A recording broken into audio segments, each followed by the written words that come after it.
Assalamualaikum warahmatullahi wabarakatuh. Bismillahirrahmanirrahim. Ila hadratin nabiyil mustafa Muhammad sallallahu alaihi wasallam wa ala alihi wa sahbihi ajma'in. Lahumul Fatihah. A'udzu billahi minasyaitonir rajim. Bismillahirrahmanirrahim. Alhamdulillahi rabbil alamin arrahmanir rahim maliki yaumiddin. Iyyaka na'budu wa iyyaka nasta'in. Ihdinas siratal mustaqim. Siratal ladzina an'amta 'alaihim ghairil maghdubi 'alaihim waladdallin. Rabbi firli wali walidayya amin.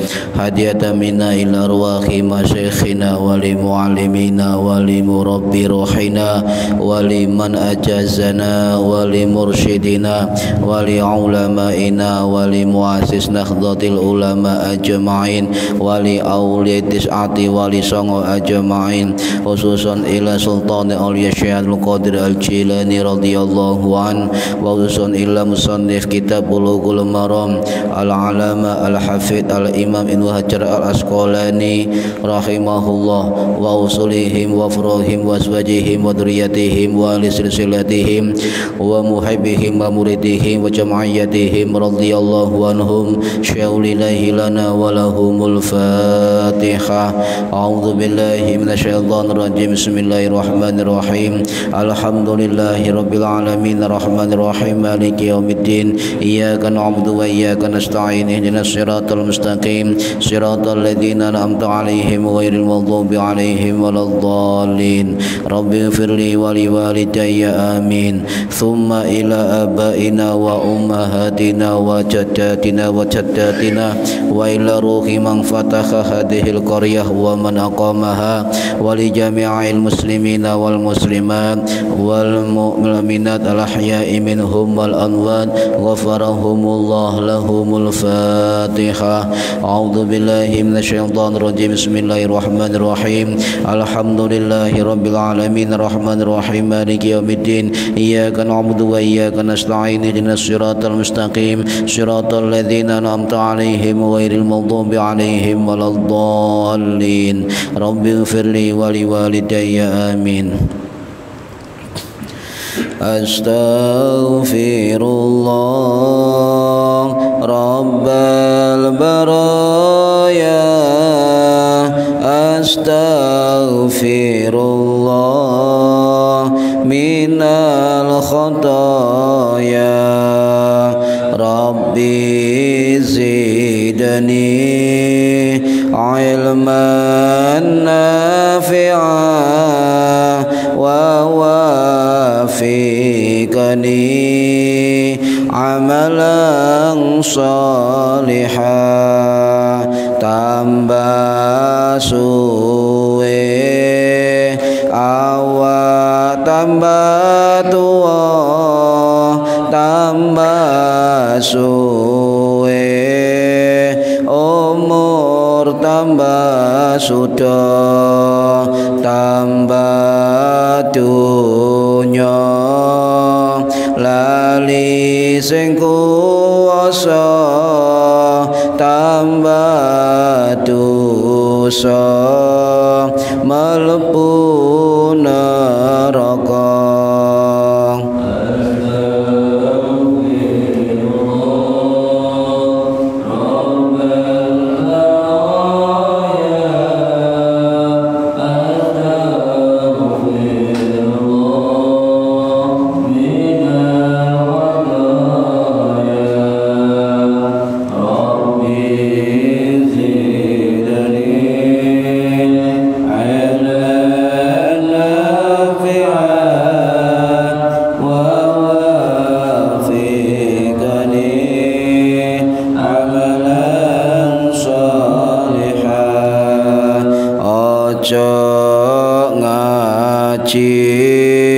Semaya tua durung karuan umurmu dawa. Aja ngaji semaya soke durung soke wis mulih.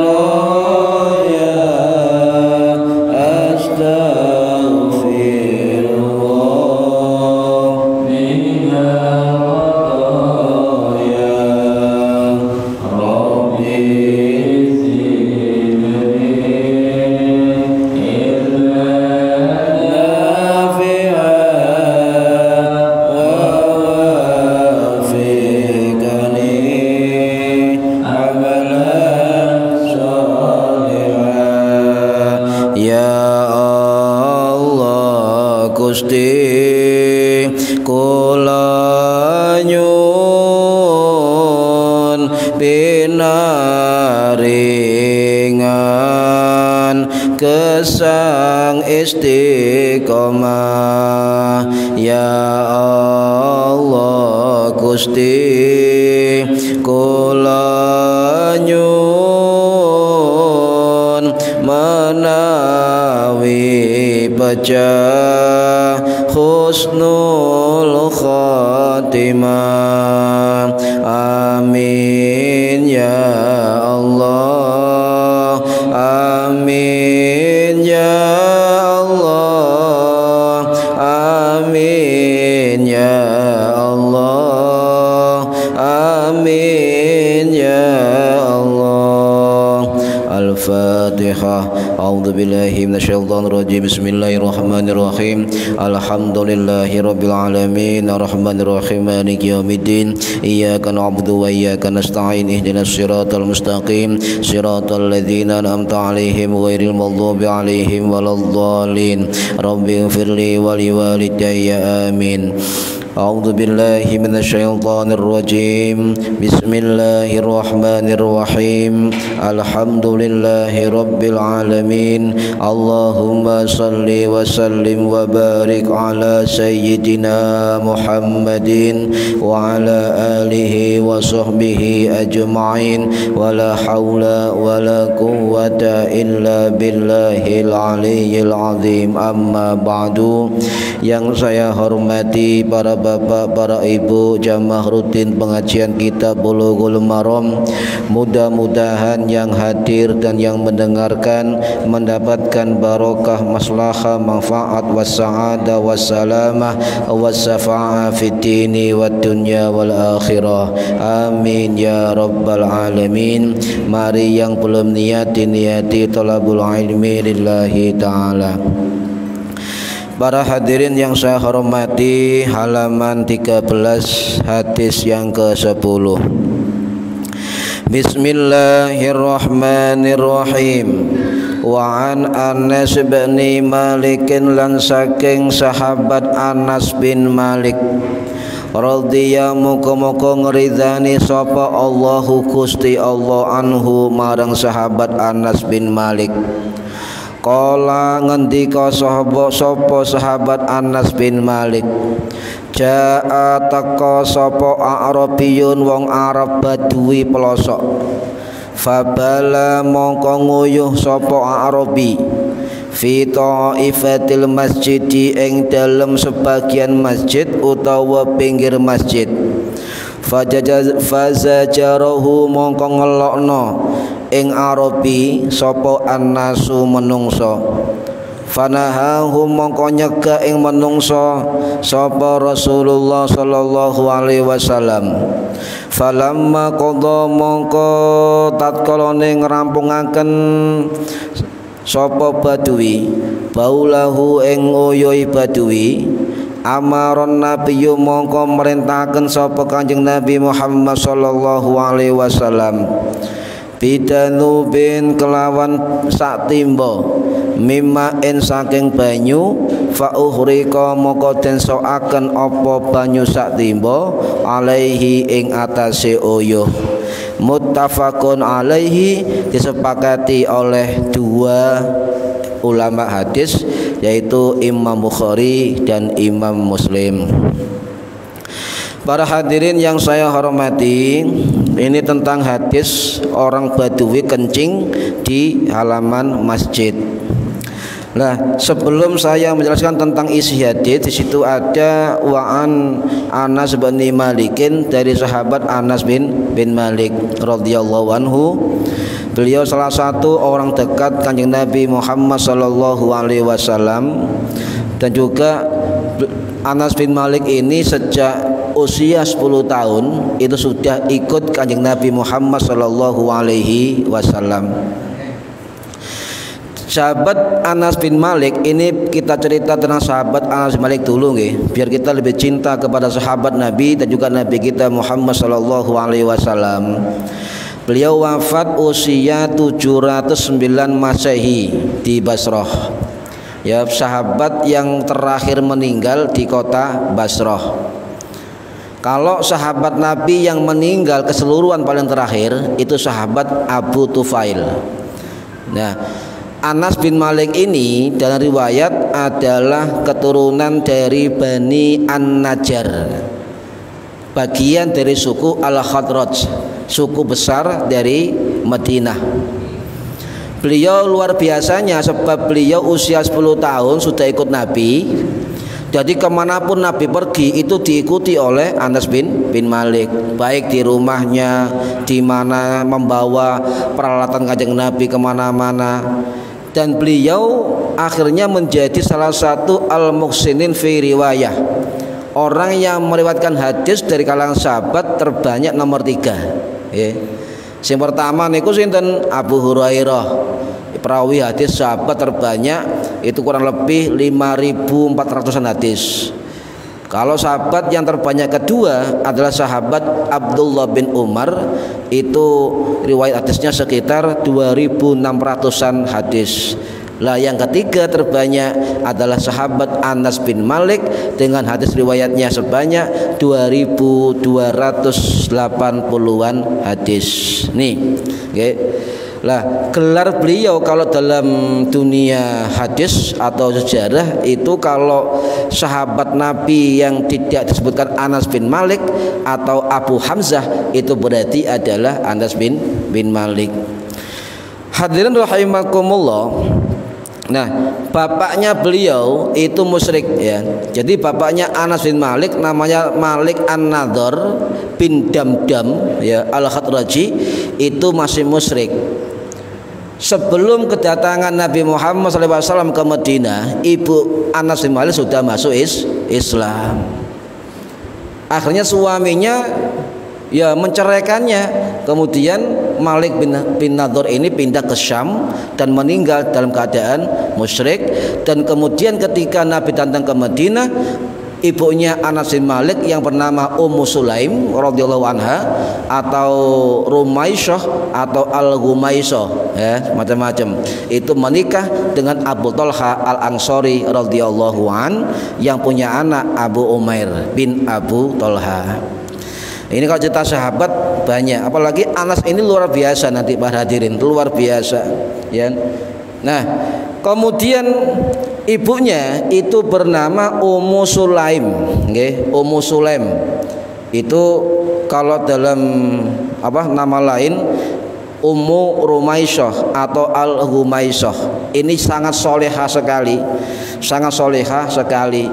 Bahkan ketika Kanjeng Nabi itu sering tidur di rumah Ummu Sulaim ya, di atas tikar, beliau tidak berbaju. Nah, ketika bangkit dari tidurnya, keringat Nabi Muhammad itu menempel di tikar dan dikoreti oleh Ummu Sulaim. Kata Ummu Sulaim apa? Keringatnya Nabi itu lebih wangi dari wangian apapun, aromanya sangat harum. Itu keringatnya Kanjeng Nabi, dan ini keringatnya kita ya. Ibu-ibu kadang ambu keringatnya bojone ya gak kuat. Nah, ini keringatnya Kanjeng Nabi. Para rahimakumullah. Kemudian saudaranya Anas bin Malik ini ada 2 yang kandung, 1 yang tiri, yang bernama Al-Barra bin Malik dan juga Zaid bin Malik. Yang terakhir adalah dari bapaknya, dari bapak tirinya Abu Talha, itu melahirkan Abu Umar bin Abi Talha. Tiga orang ini pemberani yang luar biasa. Nanti saya ceritakan tentang ketiga ini biar kita paham tentang sejarah sahabat-sahabat Nabi Muhammad Shallallahu Alaihi Wasallam. Lah, ketika Anas bin Malik itu membantu atau mengabdi lah. Kalau dalam istilahnya khadimu Rasulillah, pembantu Rasulullah. Ya njugukno ciduk, ya nyiapno wudune, ya nyapu rumahnya, ya mendengarkan Nabi bersabda dan sebagainya. Sehingga wajar kalau beliau riwayat hadis terbanyak nomor 3. Nah, yang anehnya begini, ketika Kanjeng Nabi Muhammad dari Kubah ke pusat Madinah, itu orang-orang itu saling berebut agar Nabi singgah ke rumah masing-masing. Para tokoh-tokoh Madinah itu berebut agar Nabi singgah di rumahnya. Bahkan cahaya Madinah waktu itu luar biasa. Orang-orang perempuan, Bu, ketika Nabi hadir itu biasanya nggak pernah keluar rumah. Itu semua keluar rumah sampai naik ke atap-atap itu. Ibu-ibu itu menjerit ya melihat Kanjeng Nabi Muhammad Shallallahu Alaihi Wasallam. Ya, ini cerita, kalau cerita itu akan lama. Nah, kenapa kemudian untanya itu Kanjeng Nabi dawuh, wis jana untaku sing melaku sak karepe untaku. Jalan akhirnya unta itu berhenti di kebun kurma ya. Itu areanya milik Bani Najjar. Dan di situ ternyata tanahnya milik dua anak yatim, Sahal dan Suhail. Dan akhirnya Nabi menginap di rumah Abu Ayyub Al-Ansari. Pemilik depannya ada rumah Abu Ayyub Al-Ansari radhiyallahu anhu. Dan kedua anak yatim ini itu menyerahkan tanahnya ke Nabi. Nabi, sudah sampean pakai. Abu Ayyub Al-Ansari juga sampean pakai. Apa kata Nabi? Tidak. Saya membeli tanah ini ya, karena saya akan buat 3 bagian. Satu untuk masjid, membangun masjid. Yang kedua untuk ruangan masjid. Yang ketiga untuk rumah Kanjeng Nabi. Jadi deal kemudian dibayar oleh Kanjeng Nabi. Loh, karena siapa? Nabi miskin? Tidak, Bu. Nabi bisa membayar kebun seluas itu, bayangkan. Cuma Nabi tidak kedunian gitu aja kan. Nah, kenapa Bani Najjar? Ini ternyata ada hubungannya. Ya, kakek beliau bernama sinten? Kakeknya Kanjeng Nabi Muhammad, Abdul Muthalib. Punya bapak namanya Hashim bin Abi Manaf. Lah, Hisham bin Abi Manaf itu istrinya orang Madinah, Bani Najjar. Sehingga Nabi ketika hadir ke Madinah dianggap al-ahwal apa saudaraku dari jalur ibu. Juga Najjar ini, Bani Najjar ini ternyata suku dari asal usul ibunya, ya, Siti Aminah. Sehingga sudah dianggap saudara oleh kaum Madinah. Hadir rahimakumullah ya. Kemudian kedatangan Nabi ini akhirnya sambut oleh warga Madinah yang luar biasa. Singkat cerita, Nabi akhirnya membeli tanah itu dan membuat batu bata. Jadi Nabi membuat batu bata itu diarsiteki oleh namanya Al-Yamami Al-Hanafi. Sahabat Al-Yamami Al-Hanafi itu jago membuat batu bata. Kemudian dibantu oleh Yasar bin Ammar. Kemudian juga langsung Nabi juga bekerja. Jadi ini sunnah para hadirin, ketika pemimpin dimanapun ketika ada pekerjaan itu sunnah membantu pekerjaan itu.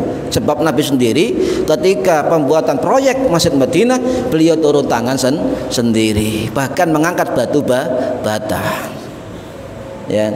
Nah, Ammar bin Yasir kemudian mengatakan, loh, yang lainnya cuma ngangkat berapa puluh bata. Yang Yasir bin Ammar tidak, ya. Ditanya Rasulullah, kenapa kamu mengangkat batu sekian banyak? Yang sekian untuk saya sendiri, yang sekian untuk jenengan Nabi Muhammad Shallallahu Alaihi Wasallam, memudahkan dari Nabi Muhammad Shallallahu Alaihi Wasallam. Sehingga dulu ada ahli namanya pembuat batu bata. Masih ada kalau di Madinah panjenengan, yang merah itu ya, yang di dalam itu yang merah itu asli ya, dari buatan Al-Yamami Al-Hanafi, sahabat Kanjeng Nabi. Ketika Nabi tanya kenapa memilih Bani Najjar, saya nggak memilih karena untanya sudah berhenti sendiri di Bani Najjar. Dan Rasul ditanya menjawab, Rasulullah SAW qala khairu dzuril ansori ya Banun Najjari, sebaik-baik ya kabilah dari suku Bani Ansor, orang Ansor adalah Bani Najjar. Sehingga banyak pemimpin yang timbul atau muncul dari Bani Najjar. Para hadirin rahimakumullah. Nah, kemudian dari saudaranya ayahnya Anas bin Malik ada yang bernama Anas bin An-Nadhr, sama Anasnya. Cuma yang anaknya namanya Anas bin Malik, yang pamannya namanya Anas bin An-Nadhr. Beliau luar biasa para hadirin, beliau wafat pada perang Uhud dengan luka bacokan 80. Ya. Luka bacokan 80. Ketika mau kalah perang Uhud ya, akhirnya pasukan pemanah di bukit itu menyerah sebab diinformasikan Nabi wafat ketika perang Uhud. Satu orang ini nggak percaya ya, namanya Anas bin An-Nadhr. Saya nggak percaya Nabi wafat sebab saya masih mencium bau aroma wangi beliau di balik bukit. Bayangkan. Jadi aroma Nabi sudah tercium dari jauh. Oh, Nabi hadir, Nabi ada, Nabi masih hidup. Kemudian dia turun di bukit menyerang pasukan dan luka bacokan 80 tusukan. Bayangkan. Sampai ketika orang-orang mencari jasad Anas An-Nadhr bingung, gak ketemu, saking tubuhnya penuh dengan luka bacokan. Adiknya namanya Rubaiyah bin An-Nadhr itu faham ada ciri-ciri jari-jari kakaknya itu menuding itu jasad kakak saya dimakamkan di Uhud. Ini saudaranya ayahnya. Kalau ayahnya musyrik ya, kafir. Nah, para hadirin rahimakumullah, ini yang termasuk kalau kita bicara dalam kitab-kitab hadisul wali ya, kitab-kitab hadis yang bicara tentang waliullah, maka salah satu wali zaman Nabi beliau. Jadi zaman Nabi sudah ada wali ya. Dalam hadis hadisul wali itu ada kisahnya begini. Ketika Ar-Rubaiyah binti An-Nadhr ini berkelahi dengan perempuan lain sampai gigi musuhnya itu patah. Kemudian keluarga yang kalah ini mengadu pada Rasulullah, ya Rasulullah, saya dipatahkan giginya oleh Rubaiyah binti An-Nadhr. Kemudian Rasul memanggil Rubaiyah, kamu harus dikisos. Apa kisos itu? Juga dipatahkan giginya. Kemudian Anas An-Nadhr ini ya, ini mendengar bahwa adiknya mau dikisos. Kemudian mendatangi Nabi. Ya Nabi, kenapa ada kisos?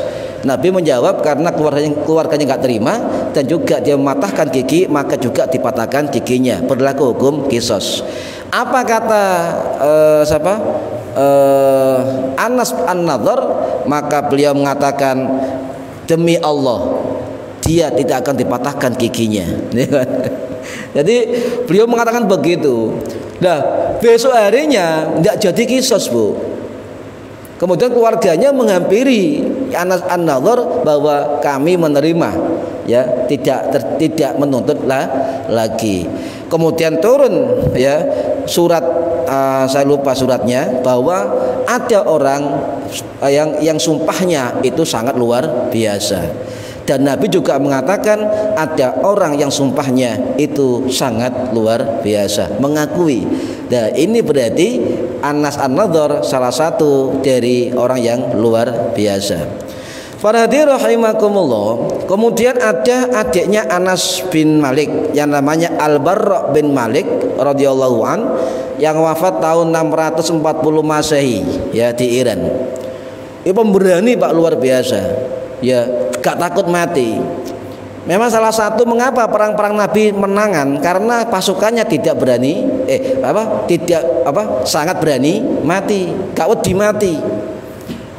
Ya, coba sekarang boleh perang, milih urip atau milih mati? Bu, milih mati milih urip? Berani mati, temen ta. Harus berani hidup panjangan. Jadi perang itu harus berani hidup, bukan berani mati. Lek mati berarti takdir begitu. Dan kemudian perang, saya mencari mati, salah ini, saya itu salah. Ya, harus perang mencari hidup. Tapi kalau takdir mati berarti syahid. Ya. Nah, Al-Bara' bin Malik ini pemberani yang luar biasa pada perang apapun, terutama perang Al-Yamamah, yang ketika menyerang pasukan Musailamah bin Al-Kadzab yang ngaku nabi, ya, dekat Yaman. Nah, ketika menyerang benteng Musailamah, banyak pasukan muslim itu meninggal atau terbunuh. Sebab apa? Benteng Musailamah itu tidak bisa ditembus. Ya. Akhirnya Al-Bara' bin Malik, adiknya Anas, itu membuat inisiatif. Perisainya kemudian dibuat lemek, kemudian tombak-tombak temannya diangkat sampai ke atas, dilemparkan ke dalam sendirian itu. Jadi ada satu orang pasukan yang masuk ke benteng musuh sendirian. Bayangkan itu. Coba kalau kita, Pak, delok musuh tok lo Melayu. Nah, ini masuk ke dalam benteng. Akhirnya di dalam ya berkelahi, tetapi alhamdulillah sampai bisa membuka gerbang itu. Benteng dibuka oleh Al-Bara' bin Malik, ya, dengan luka yang sangat luar biasa di tubuhnya, yang dipimpin oleh Khalid bin Walid. Akhirnya menang sebab beraninya dari Al-Bara' bin Malik ini. Jadi ini yang luar biasa para hadirin, ya. Nah, kemudian Rasulullah, nah ketika Rasulullah datang, kembali ke Anas bin Malik ya. Ketika Rasulullah datang, hampir semua orang Madinah menghadiahkan Kanjeng Nabi hadiah onta, hadiah kuda, hadiah apapun dihadiahkan kepada Kanjeng Nabi Muhammad sallallahu alaihi wasallam. Lah giliran ibunya Anas bingung, hadiah apa iki? Wong gak duwe apa-apa. Akhirnya menghadap Kanjeng Nabi, ya Rasulullah, aku gak punya apa-apa, saya punya anak satu, namanya Anas bin Malik. Just tak kekno sampean begitu. Tak kekno sampean sebagai hadiah untuk sampean, mengabdi ke sampean. Ya. Akhirnya Nabi menerima Anas sebagai pembantunya beliau atau pengabdi beliau. Lah sebelum meninggalkan Anas, ibunya minta doa kepada Nabi Muhammad SAW. Ya Rasulullah, saya minta doakan Anas bin Malik. Nabi berdoa, Allahumma aktsir malahu wa waladahu wa barik lahu fi ma ataitahu. Ya Allah, perbanyaklah hartanya, perbanyaklah anaknya, dan juga barokailah apa yang diterimanya. Amin, gitu kan? Ini hadis Bukhari Muslim. Nah, ini doa ini para hadirin itu ada dalam kitab Al-Minhaj Syarah Sahih Muslim karangannya Imam Nawawi Ad-Dimsyaqi Asy-Syafi'i yang wafat tahun 1277 Masehi di Suriah. Beliau mengatakan hadis ini itu berpesan kepada kita semua bahwasanya kalau orang ingin meminta doa tentang dunia, maka tambahi dengan kata-kata keberkahan. Kata beliau, ya Allah saya minta anak, ya Allah saya minta dunia, ya Allah saya minta jabatan, ya Allah saya minta apapun, kemudian ditambahkan dengan kalimat keberkahan. Itu sunnah kata Imam Nawawi. Sebab kata beliau begini, kalau orang berdoa tentang dunia saja, ya, tentang dunia saja, maka dikhawatirkan orang itu ketika menerima makbulnya, diterima doanya, maka dia dikhawatirkan tidak bisa memenuhi hak-hak dunianya. Lali sedekah gitu Pak, lali zakate, lali apane sembarang. Makanya Imam Nawawi mengatakan dalam kitabnya, untuk berdoa meminta dunia itu boleh-boleh saja asal ditambahkan juga dengan meminta keberkahannya. Nggih. Ya Allah, kula nyuwun anak soleh-soleha mugi-mugi barokah. Ngoten nggih. Ada kalimat keberkahan. Ya Allah, nyambut gawe lancar, ya Allah mugi-mugi barokah. Ngoten. Tonggo tuku motor nggih ngoten, ya Allah mugi-mugi sing tuku motor anyar mugi-mugi barokah. Ngoten. Aja kemudian ya kan. Sampe dongakno, nggih, sampean dongakno.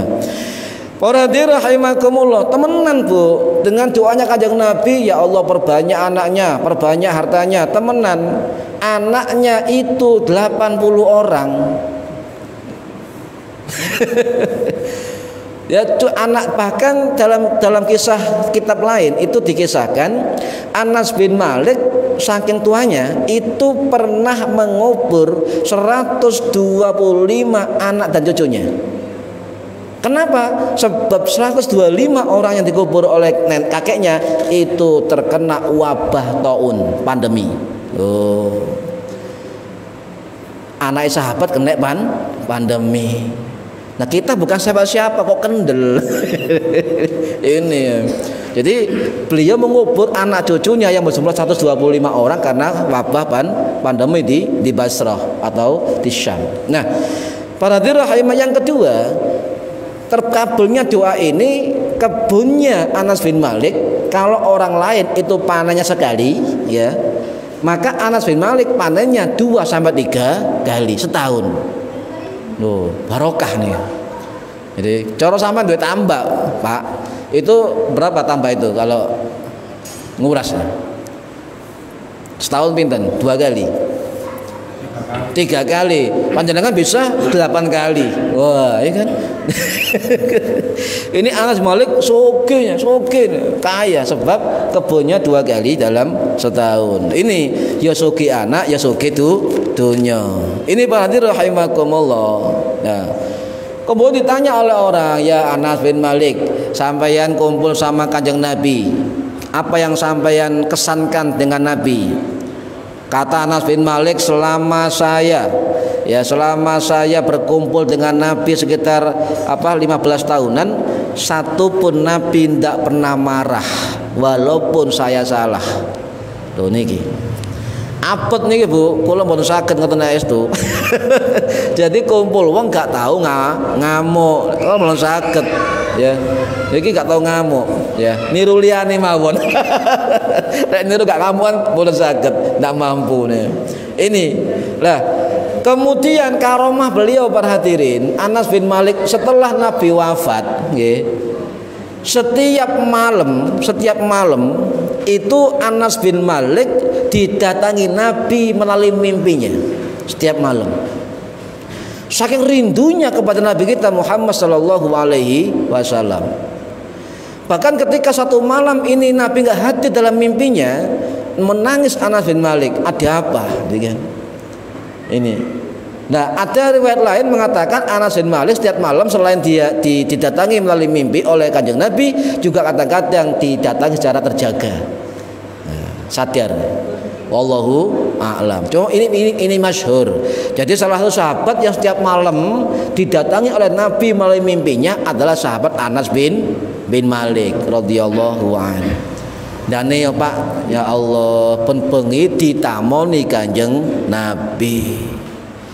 Ya Allah nih. Dane ya bewe. Ya dane ya. Dulu serbane mawon luar biasa. Niki. Para rahimakumullah, sebab Nabi dawuh, sapa sing ngimpi aku itu ngimpi temenan, bener nggih.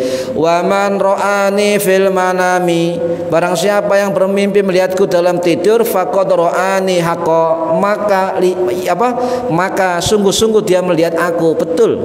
Ya. Fa inna syaitana la yatamatsalu fi. Jadi syaitan tidak pernah bisa menyerupaiku. Itu Kanjeng Nabi. Jadi jangan heran kalau ada ulama-ulama atau kiai-kiai atau sesepuh-sepuh yang alim itu mengatakan saya pernah bertemu dan mimpi Kanjeng Nabi Muhammad sallallahu alaihi wasallam. Sebab kisah-kisah para sahabat, kisah-kisah ulama tabi'in senior, tabi'it tabi'in, dan juga guru-guru salaf yang lain itu masyhur sering bermimpi bertemu Nabi Muhammad sallallahu alaihi wasallam. Imam Bukhari, Imam Muslim, Imam Syafi'i dan sebagainya. Ini kita percaya karena sudah ada waktu dulu. Lah, salah satu sunnah kita dari Nabi kita ketika terkait dengan Anas, itu Nabi Muhammad itu biasa untuk berkunjung ke rumah Ummu Sulaim. Ummu Sulaim ini orang nggak punya, Bu. Orang nggak punya, sangat miskin, tetapi Nabi senang berkunjung ke rumah Ummu Sulaim, rumahnya Anas bin Malik. Nah, Anas bin Malik ini di rumah Nabi sebagai pembantu, okay? Nabi sebagai majikan. Tetapi Nabi tidak sungkan untuk berkunjung ke rumah pembantunya. Ini sunnah. Jadi ketika majikan mau ke rumah pembantunya atau majikan ke rumah itu ndak apa-apa. Itu sunnah kanjeng Nabi Muhammad Shallallahu Alaihi Wasallam. Ya. Bahkan pernah ketika Nabi berkunjung ke rumah Ummu Sulaim, adiknya paling kecil, adik tiri yang bernama Abu Umair bin Abi Thalha itu menangis sebab manuknya mati. Manuknya Bu mati. Ya. Jadi anak kecil dolanan manuknya mati. Nabi kelihatan kenapa nangis? Manuk saya mati. Ndak roh itu kan Nabi wujud cilik ya. Apa Nabi sikapnya pada anak kecil? Nabi langsung kepalanya disejajarkan ke kepala anak kecil. Apa? Lungguh nggih. Dep-depan ngeten, terus suaranya lembut ya, nanti ngene dia. Berarti pendidikan anak itu sudah dilakukan kanjeng Nabi Muhammad Shallallahu Alaihi Wasallam. Kalau ngomong dengan anak kecil itu lebih baik sejajar. Ya, Nabi akhirnya duduk dan kepala beliau sejajar dengan kepala Abu Umair. Ngoten. Nah ini sebab anak kecil nggak butuh guru, nggak butuh apa, butuh konco, teman. Nah. Ini berarti rahimakumullah. Wis kalau cerita Anas bin Malik panjang sekali ya. Dan salah satu sahabat yang terkenal dengan sholatnya hampir sama dengan Nabi adalah Anas bin Malik. Sholatnya panjang sekali, panjang sampai kakinya bengkak-bengkak.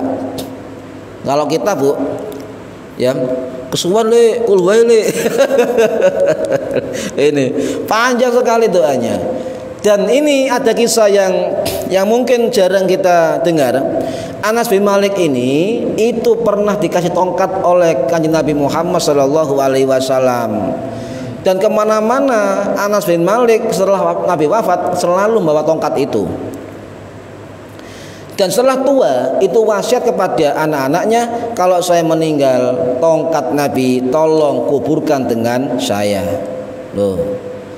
Jadi kalau ada orang berwasiat itu tidak apa-apa, seperti Anas juga berwasiat seperti itu. Bahkan juga Anas bin Malik menyimpan rambut Nabi Muhammad SAW. Dan rambut kanjeng Nabi itu tidak pernah kering, selalu basah. Rambut loh Ibu, lihat rambut kita enggak ya. Digunting nih soalnya jadi sampah. Rambut Nabi tidak dipotong, rambut Nabi semakin panjang, basah dan panjang. Aneh kan ya. Lah Anas Malik wasiat selain tongkat kalau saya meninggal tolong rambutnya Nabi itu kuburkan di bawah mulut saya dan sebagainya. Ini salah satu dari kisah Anas bin Malik radhiyallahu an. Ini harus kita pelajari kisah-kisah para sahabat ya. Kemudian qala Ja'a Arabiyyu datang siapa orang Arab Badui fabala fi taifatul masjidi, dia kencing di pinggiran masjid ya. Lah Arab Badui niku napa? Arab Badui niku Arab sing pelosok-pelosok niku lho. Niku namanya Arab Badui. Rata-rata Arab Badui dan kitab niku gak duwe aturan nggih. Ya, gak duwe aturan sak karepe dhewe sehingga area masjid dianggap ya area umum ngoten mawon, kayak ngoyo. Nah kemudian ketika tahu Arab Badui kencing di pinggir masjid, maka sahabat fazajarahun nasu, maka para sahabat itu menghardik, mencela, ya, menggetak, ya.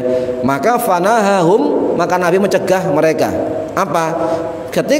Ketika Arab Badui ini selesai kencing, maka Nabi menyuruh untuk mengambil air setimba, disiramkan ke air tadi. Ya, nah ini berarti apa? Ada pelajarannya harus kita petik dari hadis ini para hadirin.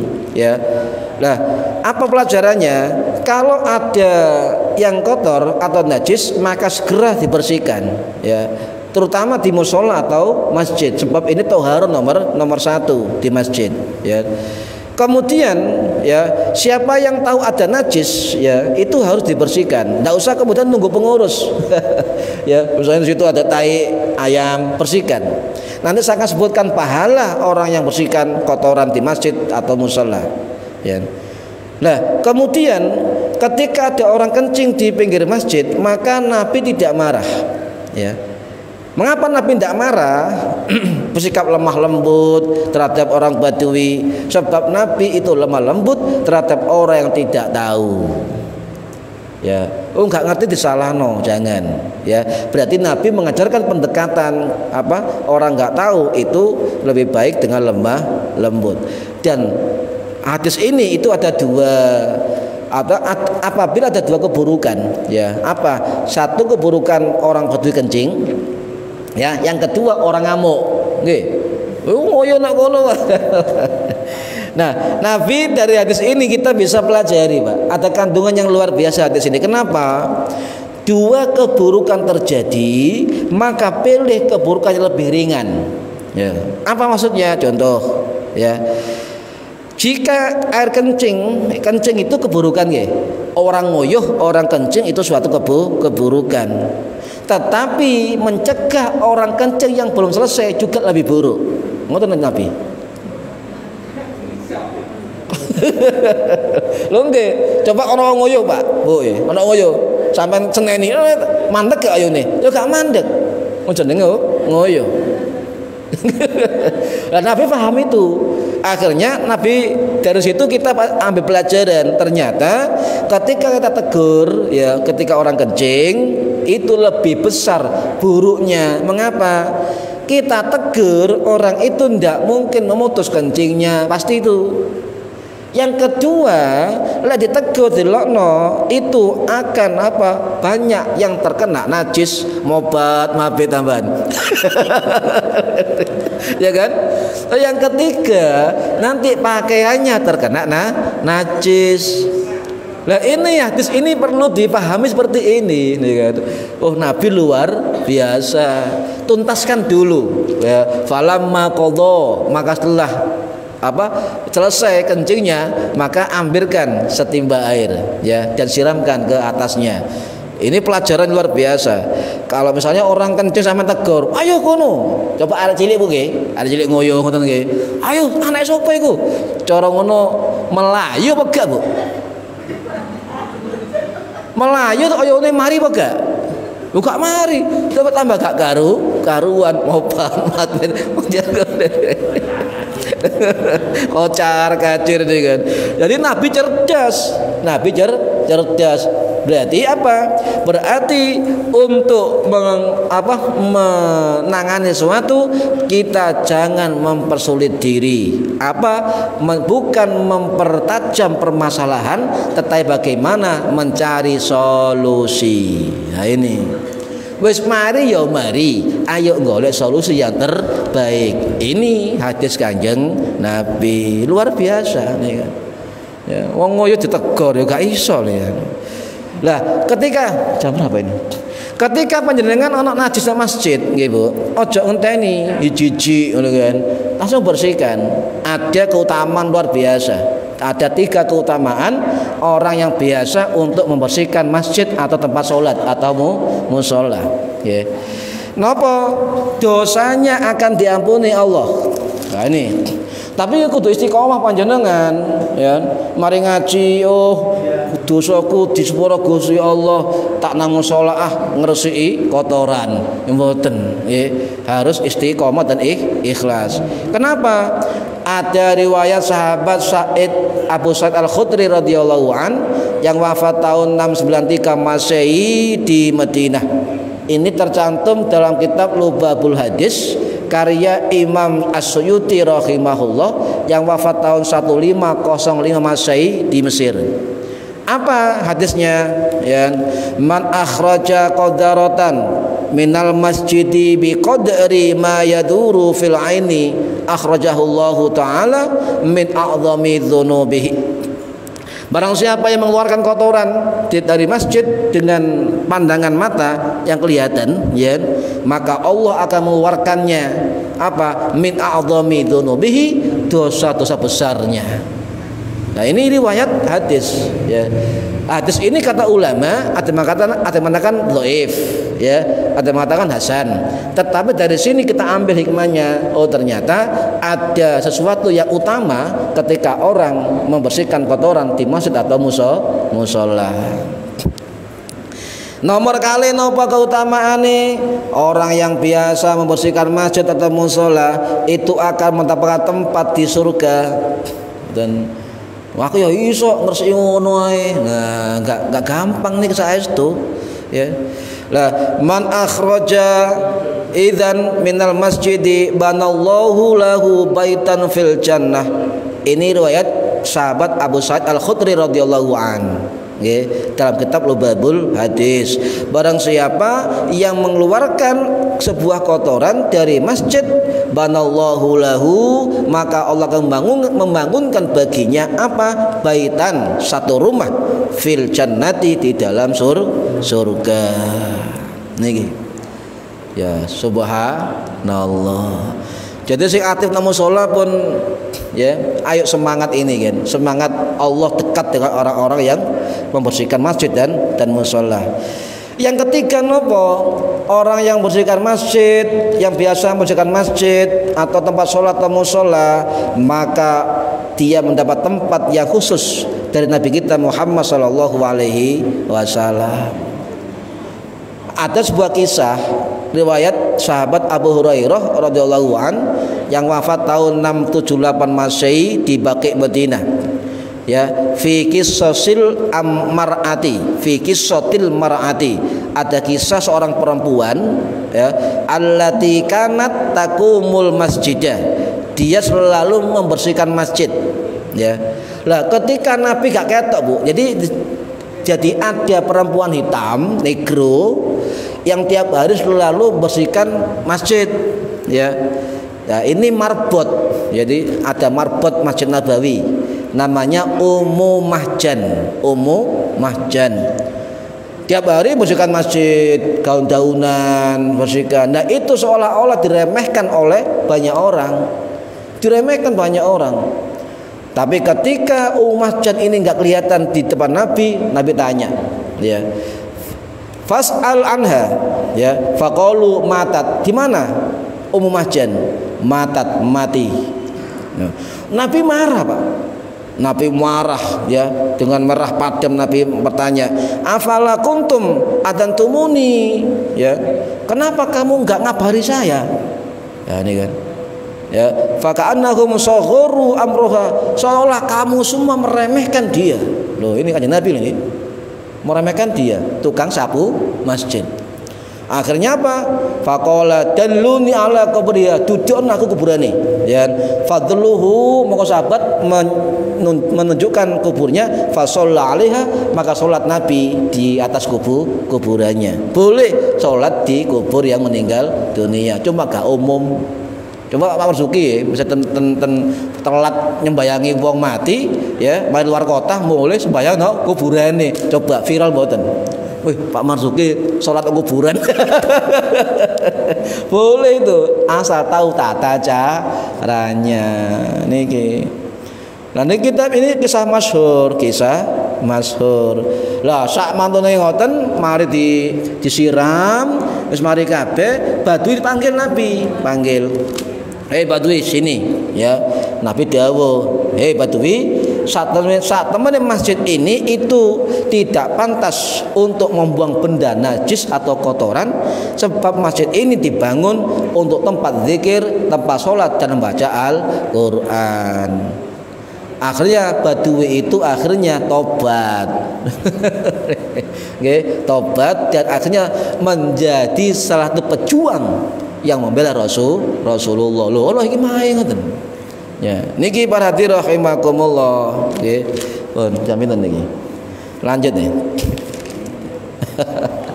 Jadi jangan Bu, jangan meremehkan banyu oyuh ya. Jangan meremehkan wong oyuh. Air kencing jangan diremehkan, sebab air kencing itu adalah salah satu dari siksa kubur. Lek tuntas. Hati-hati ya. Jadi ada riwayat dari Imam Bukhari dan lainnya, suatu hari itu Nabi melaku kepada sahabat. Lah ketika melewati dua makam Nabi berhenti. Kenapa Nabi? Saya mendengar jeritan dari dua makam itu. Kenapa? Sebab satunya itu disiksa sebab karena air kencing. Yang kedua disiksa karena tukang adu domba. Hati-hati. Nggih. Air kencing dan adu domba. Malah ngeten Bu nyun sewu. Ten kitabe Syekh Abdul Latif Hajiz Al-Ghamidi niku diceritakan kebanyakan yang lalai atau meremehkan air kencing nyun sewu ini kitabe beliau adalah kaum perempuan. Mbok bener buka, bener sembarep kula. Nggih ta. Lha niki kitab para ulama nggih. Jadi kitab niki isinya 100 100 tentang kesucian yang diremehkan kaum perempuan. Salah satunya adalah tentang mun sewu air kencing. Niki. Polana nggih sami, hati-hati. Bu, pesen bapak elek lunga-lunga Pak, aja ngoyo nang dalan. Ya, ngoyo dalan nang wit-witan, tembok, ngoyo digeser-geser tembok. Ya lah semut gak apa-apa. Mulai-mulai gak cewek, aduh. Niki Dek, bapak itu keluar kota, cawi sik, mandi sik begitu, ya kan? Biar gak ada kotorannya. Nih. Maka Nabi mengatakan istangzihu minal baul fa inna ammata ya adzabil qabri minhu. Jagalah kalian dari kencing, kotoran kencing, sebab itu adalah sumber dari azab kubur. Ngoten. Hati-hati sebab nguyuh niku lho. Percuma jenengan ibadah ya kutuk maca Quran tapi gak merhatikan toharo. Ini ancaman yang sahih ini. Hadis sahih. Gara-gara banyak oyo niki nggih. Kemudian apa muttafaqun alaih den mufakati kali Imam Bukhari Imam Muslim. Kalau ada hadis muttafaqun alaih itu berarti disepakati oleh Imam Bukhari dan Imam Muslim dan hadis itu tercantum dalam kedua kitab sahih keduanya, tercantum dalam kitab sahih Bukhari, tercantum dalam kitab sahih Muslim dengan riwayat sahabat yang sama meskipun redaksinya agak berbeda. Jadi itu syaratnya tercantum dalam kitab sahih Bukhari, kitab sahih Muslim, riwayat sahabat yang sama ya. Itu berarti termasuk muttafaqun alaih. Ini nomor 1 Bu. Hadis yang nomor 1 itu hadis riwayat muttafaqun alaih, sepakati oleh Imam Bukhari dan Imam Muslim. Itu hadis nomor 1. Nggih. Nah, sinten sing ngarani muttafaqun alaih pertama kali? Lah, niku wonten riwayat ulama hadis yang pertama kali mengeluarkan istilah muttafaqun alaih adalah al-alama al-imam Abu Nuaim al-Isfahani asy-Syafi'i rahimahullah yang wafat tahun 1083 Masehi di Isfahan Iran. Dalam kitab Hilyatul Auliya wa Tabaqatul Asfiya muncul istilah muttafaqun alaih dan kemudian sepakati oleh ulama-ulama hadis sedunia. Nggih, paham? Nah, niki nggih. Leng talet. Dan ini hati-hati 100 masalah perempuan, salah satunya adalah air kencing. Niki. Nggih, mugi-mugi manfaat fitini wa dunya wal akhirah. Al-Fatihah. Bismillahirrahmanirrahim. Alhamdulillahirrahmanirrahim. Maliki yaumiddin. Iyyaka na'budu wa iyyaka nasta'in. Shiratal ladzina an'amta 'alaihim walidayya amin. A'udzu billahi minasyaitonir rajim. Bismillahirrahmanirrahim. Shalli wa sallim ala sayyidina Alhamdulillahirabbil alamin. Allahumma 'allimna 'ilmal Qur'an wa 'allimna 'ilma la ilaha illallah wa 'allimna min ladunka 'ilman nasiru bihi kamil mahyatil amad. Wa sallallahu ala sayyidina Muhammad walhamdulillahirabbil alamin. Wallahu a'lam bishawab. Assalamualaikum warahmatullahi wabarakatuh.